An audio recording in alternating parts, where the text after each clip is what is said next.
Hello and welcome everybody, Duckville here. We've got a Protoss vs Zerg coming up today, and as you can see, going to be changing things around using the, a new overlay which is sort of in progress, I guess you could say, is the best term to use. There are a couple of small issues that I have with it, but slowly working on it, and you know, if you guys want to give some feedback on the overlay, that'd be pretty sweet as well, just because it is good to know what everyone likes to look for in a good replay. But of course, let's introduce our players. Our red Protoss player starting up at the top left-hand side, of Belshir Vestige, playing for Root Gaming at the moment, and she is doing a wonderful job as part of the team. Of course, an excellent Phoenix user. I had the pleasure of playing against Puck one time. It is, of course, Puck up here. And her opponent down on the bottom right-hand side is our Blue Zerg player playing for Team Immunity, one of the biggest teams in Australia, of course, featuring some of our best players in Mafia and Yang and Light, and of course, one of our best Zerg players down here. It is T-Gun. Now, these two will be facing off in pretty much Grandmasters on the NA ladder. T-Gun not dead just at the moment, but Puck is, and effectively T-Gun probably should be, because he's just an excellent player. So we'll see how they go. Of course, this is you know, this is a really interesting map in certain ways that this layout likes to go. Of course, you've got your expansion, nice and simple to take, and then most Zerg players will come over and grab this as their third base. From time to time, some players have opted to grab this one, a very questionable base to take as a third. I'm still a little bit surprised to have seen that a couple of times, but you know, it does pop up every now and then, perhaps a little bit of a surprise tactic. But Puck gets inside the main base of T-Gun and actually sees it. We did have a slightly earlier pull. I believe that was around about 13 or 14 there, and as such, of course, because that spawning pull is down earlier, the threat of Ling's going to come out a little bit earlier too, which means that the Forge goes down first, and we'll probably see a cannon coming up pretty quickly here from Puck. Now, of course, Puck has changed her name a little bit to Leia, but it's also Puck as well. I'm going to stick with Puck just based on the fact that that's how I always remember Puck instead of Leia, but also just because that's what the name is here in the replay, and it might get a little bit confusing to call her by a different name. But as we can see, T-Gun going to take the gas. There is going to be a little bit of a block down here at the natural, causing a small issue in taking that hatchery, but only just for a moment there. As the probe retreats, T-Gun going to be able to get down his natural expansion there. So as I was saying, you know, Team Immunity, a very, very high-level team down here in Australia, consisting of, as I said, some of our best players, one of our best Protoss players in Light. And, of course, you know, these guys doing a wonderful job. Their team, of course, sponsored by Steel Series and BenQ, and I can't remember the other ones, but either way, and they've got, they're pretty much one of the, you know, the tier 1 teams down here in Australia, consisting of those really good players, a couple of good sponsors, doing really well in some placements. Of course, T-Gun has actually been across to MLG, I believe, twice now, so he's certainly had some on-stage experience over there in the US, but now with Puck just getting the expansion up and running, as we can see, there's a couple of ways that you can do this wall. It looks as if Puck is going to go for the option that leaves the cybernetics core right at the front.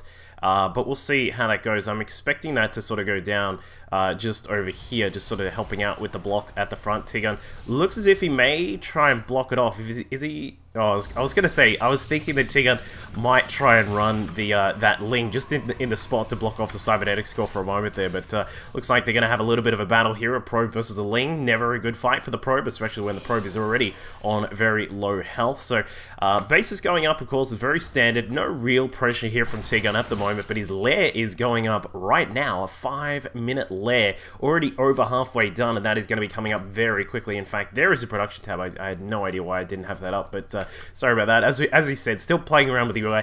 I think for all the very finicky OCD people, you'll notice that the name bar thing up the top actually goes over one of the race icons, so I am going to try and fix that as soon as I can. But there is a robo facility now going down for Puck inside the just outside the main base, just down at the low ground of the natural, and T-Gun going for a very quick spy here, not opting to want to deal with that late game Protoss threat. Of course, as many people will know, it is a very dangerous thing to try and deal with a Protoss player who gets to the sky tech, and it's a little bit of a scary thing to have to deal with. But scouting scouting through at the moment, T-Gun. Not really getting too much information just as of yet. This was that first Overlord that actually scouted across the map, so not really able to see too much. We're going to head down to the back, maybe wait another minute or two, and then slowly drift back through to see if T-Gun can grab some info on what Puck is up to. So we can see now that the third base has not been picked up by T-Gun, so with Puck having a quick look there, she was able to just scout out that there was no hatchery there, and is now going to check inside the main, well, inside the natural and the main, wants to see what's going on. And T-Gun, a very, very suspicious drone defense at the ramp there, not wanting to let out the information that there is a spy going up very quickly inside the main. So we will see how Puck is going to react to this. Of course, Muta's a very good thing to deal, like, really early damage if you can get them out, get some really hard-hitting damage on your opponent's economy. Perhaps looking for the fact that maybe Puck was going to go for a very fast third base. This has been something which has come up from time to time. Protoss players loving to throw down that third, sometimes even around about like the 7-minute mark. So they can be very quickly, and you can utilize a Mothership Core to defend. But I think this is going to be an Immortal Sentry all in here from Puck. It looks like that the beginnings of that have started up. Extra gates now on the way. As we can see, the worker count is probably going to hold for the moment. In fact, wow, actually no, it's going to be a third base down at a little bit of an odd position here for Puck. I'm not sure if this is going to be some weird fake out strategy, but there are going to be 6 gates going down inside the main, so this is like an incredibly odd strategy that we're seeing here out of the Root Gaming player. But for the moment, T-Gun got those mutas now flying out. There are a total of 5 out on the map. Not a huge amount, but certainly will be a little bit of a threat now. And as we can see, it looks like we're actually going to have a cancel on that Nexus. As I said, I'm a little bit surprised that that was there at all. Mutas now flying through, basically no defense inside the main. Double Stargate going down from Puck to try and pick up some Phoenix to defend against these mutas, but T-Gun has been able to see what's going on, sees the 6 gates inside the main, sees the double star, and is going to think, well, alright, we've certainly got something very hectic going on right here, right now.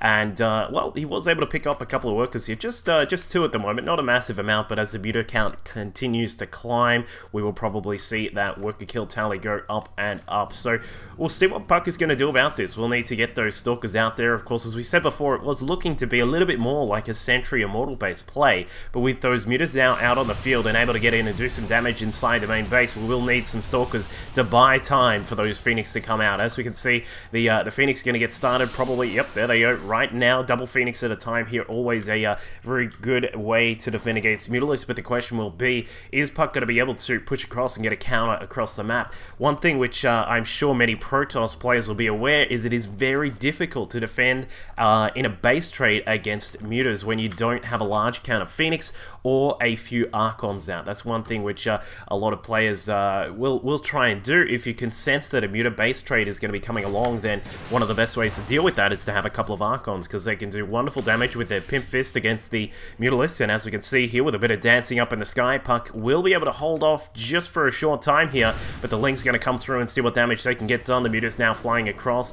Guardian Shield going up on the Sentry there, so Puck is looking to really push out with this attack right now. The 6 gates inside the main are done, adding on to the 7th at the natural as well. And with a, there was a, Warp Prism that came along with this attack as well. And with 4 Phoenix out, effectively these mutas won't really be able to get too much damage done. And I'm wondering what T-Gun is going to do here. He either needs to stop, he's already stopped droning, which is an excellent part of defending against this very heavy sort of push. And either needs to get a lot of mutas out or needs to get some other kinds of units out to help out with the attack. So he's going to try and come through a little bit of a block here at the natural for Puck. Not really going to hold out these forces for too long. The mutas and the Phoenix inside the natural base fighting out with each other. The Lings now getting inside. They're going to get a heap of damage done. A little bit surprised that Puck hasn't at least attempted to try and block off that natural base there, just because if those Lings get inside, then it all could be over very quickly. But Puck already busy attacking at the natural of T-Gun. So we've got pretty much a base trade happening right here, right now. A Corruptor is going to try and tank up some of the damage of the Phoenix. The Puck, very, very well versed in dancing around those Phoenix, is going to try and keep them alive as long as possible. Of course, the Phoenix doing extra damage against light, so they are able to dispose of those mutas very quickly here. The natural now gone. T-Gun is going to start losing some of his drones. The Lair, the Spire is all inside the main, but inside the main of Puck, we can see that the Phoenix having to help out with the defense. Not really enough on the ground to defend against all of these Lings. Probes going down by the dozen. We've got 39 9 worker kills here by T-Gun. He has just been decimating the natural base and also the main base units that were in there, and it looks as if these guys are just going to be continuing to trade here. We'd love to see a force field here from Puck just to block off those drones, but they do escape for the time being. The lair just about to fall down. The natural nexus is also very close to death right now. No lift on the Phoenix there to save the day, and unfortunately that will be the end of the natural nexus here. Now what we'll probably see here is things may stable out, but it looks as if the Phoenix the mutas are now just going to come along, try and deal with these stalkers, targeting them down. Very well done by T-Gun, just to make sure that he targets the stalkers down as quickly as possible. And with the stalker count falling now, there is well, pretty much that is it right now for Puck. We'll have to see if she's going to be able to defend against these mutas here. Of course, there are a grand total of those 12 mutas out of the map, but there are 9 Phoenix, and 9 Phoenix is more than you need to be able to deal with all of those mutas. Despite the relatively, you know, decent count, there's 14 out of the map, but 2 of them about to get sniped off there, as we can see, just trying to pop out of this third base. So T-Gun has got a third base, mining away relatively well, like, you know, speaking relatively considering the point of this game. 16 workers for T-Gun at the moment, only the 1 base. Going to put down a couple of sport crawlers as well to help defend against those Phoenix. Back at home for Puck, just the main base here. We've got a total of 12 probes. The rest of the economy has been absolutely destroyed by T-Gun, who has been able to get all that damage inside the main, and still no defense at the top of the ramp here. I'm not sure what's going on here for Puck. We could probably, you know, you could throw down a couple of zealots just here at the top of the ramp to defend at least against the lings that are on the ground, but not wanting to do that. She's just going to keep things, you know, keep the zealots inside the main. There is still that warp prism that came out at the start of the game. Going to be able to warp in a couple of units perhaps that may be able to get inside the third base and get some damage done, but with the lings threatening at the natural, this is sort of going to stabilize for now. It's kind of very odd to say. We've had a base trade, but I think it has gone sort of the better way for T-Gun, given that he does have this this third base here, which has far more minerals than Puck's main base. So it looks as if things are gonna perhaps favor T-Gun just for a moment. But of course, the issue here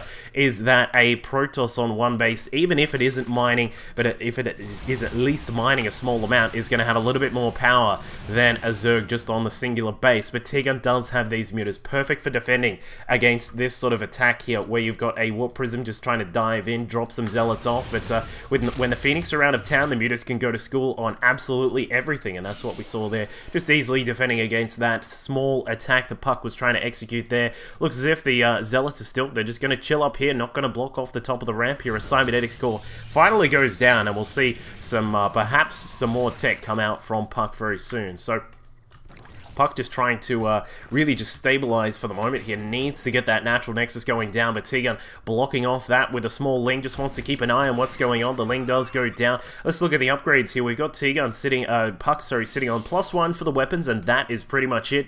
The mutas of T-Gun have 1-1, so they are going to be doing a little bit better up in the air. Of course, the armor really helps in dealing with those Phoenix, just because they do a double attack. But as we can see, it looks as if Puck is now going to move down towards the natural base, getting prepared to set down a nexus here. We'll see if that goes down in a moment. It looks like the mutas still continuing to poke around. It looks like they may have figured out that there could be some sort of perhaps that warp prism still alive here, and T-Gun does find it. Now just going to quickly float across, take care of that warp prism, and that pretty much ends that threat for the moment here. But the big thing here for T-Gun is that he has 6 of these corruptors out. These guys do excellent work against the Phoenix. Of course, they are able to tank up a lot of the damage. They're able to do a lot of damage to the Phoenix as well, allowing the mutas to also get into the fight. So Puck will have to deal with that very soon. Of course, as we can see, +1 to the air weapons on the way. We actually saw a Void Ray get started, but it got cancelled straight away, and I believe that was so that Puck could actually get the Nexus down. So we'll see what she's going to do. Maybe a couple of Void Rays will come out and try and help out in dealing with those Corruptors. Of course, they do that extra damage against the Corruptors, given that they are armored. So just waiting to see what the plan is from each of these players. It looks like Puck is going to get a couple of Phoenix out. We've got some sentries now popping out, so there is going to be a decent ground force here for our Protoss player. But of course, the issue is going to be, is she going to be able to win in the air? Of course, course, there are now a lot of Phoenix out. We've got a grand total of 13 of these guys out, and it looks like T-Gun found a little bit of a sweet spot inside the main base, able to cut down some of those probes, and now, as we can see, these guys have to be very careful just off to the side here. You don't want to get cornered, surrounded, or in a dancing fight with these Phoenix, because Puck is just an excellent player when it comes to dealing with these kinds of threats, and as we can see, she's going to hold down for the time being. It looks like the Ling's going to find the natural nexus here, not going to get a cancel there, and this could be a pretty significant moment here in the game with Puck barely mining at the moment. This nexus was extremely key. The shields go down. Where is Scotty? Because the shields cannot hold. The Phoenix coming along. Will T-Gun be able to take this down? It looks like it is going to be a yes. The Mutas going to sweep through a couple of volleys from those Mutas, and the nexus goes down, and that is going to be a very, very crucial part of this game here. The Phoenix will be able to force the Mutas and the Corruptors back, actually killing a couple of those Corruptors there. Very nicely done by Puck, but now, as we can see, the Phoenix may be able to corner the Mutas here with a bit of dancing skills. Of course, they do have that little bit of extra range now in Heart of the Swarm, which really helps them out in dealing with the Mutas, and it looks like they will just have a little bit of a battle in the sky. Puck on the chase here, the hot pursuit of those Mutas. Going to be dancing here between these two players. Who is going to come out on top? Of course, the Mutas a little bit slower than the Phoenix, and the Phoenix have a little bit more range, as we just mentioned, and with that extra light damage, I don't think T-Gun is going to be able to escape this, and it looks like those Mutas are going to go down. The Muta count now falling down to just that smaller total, and Puck is just going to be able to destroy every single one. There you go, the last little bit of a fight there. Now surrounding, coming back in to finish off the last Muta, and well, we've now got this is kind of turned back into a game a little bit without those Mutas up in the air, able to threaten this base constantly. This leaves T-Gun a little bit exposed, because he's going to be on the back foot now, trying to defend against any possible, you know, these Phoenix attacks that may come through, the Zealot attacks that are now pushing their way across the map, and this could be very interesting to hear. We'll see how Puck is going to apply force. It looks like a pylon going to get built here by Puck. Is he... well, is that probe going to... cancelled that? Okay. A little bit surprised about that. Mr. Probe just down here decided to cancel that pylon. It looks like there was a cancel on that so that the Nexus could go up down here at the natural base, but again, T-Gun on the ball just says none of that is happening here, thank you very much. Forces a cancel on the Nexus, and we will see these players just trading bases yet again. Looks like this attempted, well, natural is going to go down. No way for T-Gun to defend against this, but back at home for Puck, unfortunately, she's got a little bit to deal with inside the main. The natural is, or sorry, the main Nexus is now in a bit of trouble. It looks like the Lings will be picked up and forced down for the time being. T-Gun going to escape with those. That natural Nexus, the main Nexus, sorry, very, very low there for Puck, but as you can see, looks like with the other hatchery from T-Gun going down, we will see how T-Gun is going to adapt here, because this is going to be a very interesting situation with these Lings able to possibly counterattack, with the Zealots looking for a counterattack as well. This is a very weird sort of fight here. This is sort of, you know, it's a 24-minute mark in a game that kind of looked like it was finished at about the 15-minute mark, but we are still going. Puck under attack yet again at the natural Nexus. This is going to possibly go down. It looks like it will. The Phoenix are not going to be able to get back in time. They're actually sitting down here just outside T-Gun's, what is now the main base, and it looks like the Lynx did force a cancel there, so Puck not going to be able to get that natural up. This is going to be very, very troublesome. There is only 350 minerals, but there is a little bit left back inside the main, so possibly the next Nexus that goes up, maybe the last one. We'll see what happens as T-Gun. Looks like he does get a little bit of tech rolling here. This is something which I was waiting for from our Zerg player from Immunity. We're waiting to see just perhaps some of that energy-based tech here, and this is perfect. We're going to see pathogen glands researching for those infestors, and with, you know, even just a mediocre amount of infestors out, if you can keep them alive, keep them from being picked up by those Phoenix, then the infestors will prove extremely valuable right here. And now with T-Gun building up a whole bunch of them, 7 are on the way. That is going to be a very strong amount to deal with those Phoenix, of course. The Phoenix generally will clump up quite a lot, and as we can see, Puck is just trying to maneuver them about, trying to find out what's going on. Where is the, you know, where is the response from T-Gun? Unfortunately, not able to see the infestation pit down at the back, and there it is, quite possibly the last Nexus to go up for Puck. We'll see if this is going to be able to stay up or not. Looks like the Phoenix now starting to spread out. Just want to keep an eye on what's going on. Of course, a little bit of map vision here just to keep an eye on the various bases that T-Gun might try and take, and of course wanting to see if there are any troop movements around the map. But here they are, the infestors that could save the day here for T-Gun. We'll find out if he is going to be able to push across. Of course, as I mentioned, if the Phoenix lift up these infestors and are able to take them out, then things are going to get very hairy again for T-Gun. But of course, if he can keep them all alive, they are very powerful because they regenerate their usefulness. Of course, you know, like I like to sort of example it as in, you know, a Zergling. Its usefulness, its 50 minerals, comes from the fact that you throw it out there, it attacks, may do some damage, then it dies. It doesn't regenerate, of course, after death, unless it's one of those Thors with that Phoenix upgrade in the campaign. But anyway, the Infestors, however, they move along, they throw out some Infested Terrans, some Fungals, these kinds of things, and then they regenerate their health as long as they stay alive. So we'll see if T-Gun is going to be able to utilize the Fungal. There it is, catches out 5 of those Phoenix here. Should be able to kill off the last 5 that are there. That is going to take Puck down to a total of, I believe, 5, only 5 Phoenix left over. Yep, just the 5 here for our Root Gaming Protoss player here. So that is a real unfortunate situation for Puck.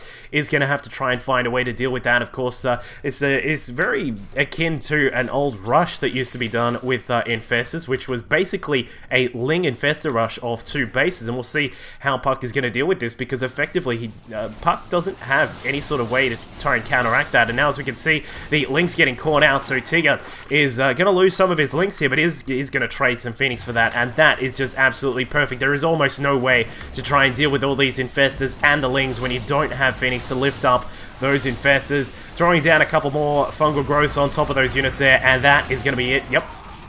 Puck taps out.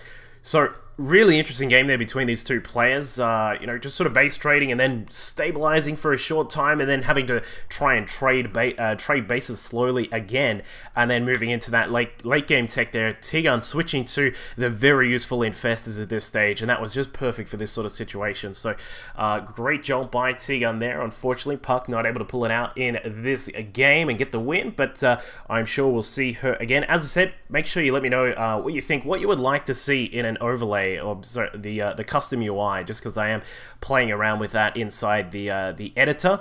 And let me know in the comments, and of course make sure you subscribe and share and all those cool things, and I'll catch you all next time. Stalkers are really great units at dealing with large amounts of tanks, but if they get in range of these Hellbats, even though the Hellbats do the bonus damage against light, they still do 20 damage against any sorts of units that get in their way. So looks like we'll have lucky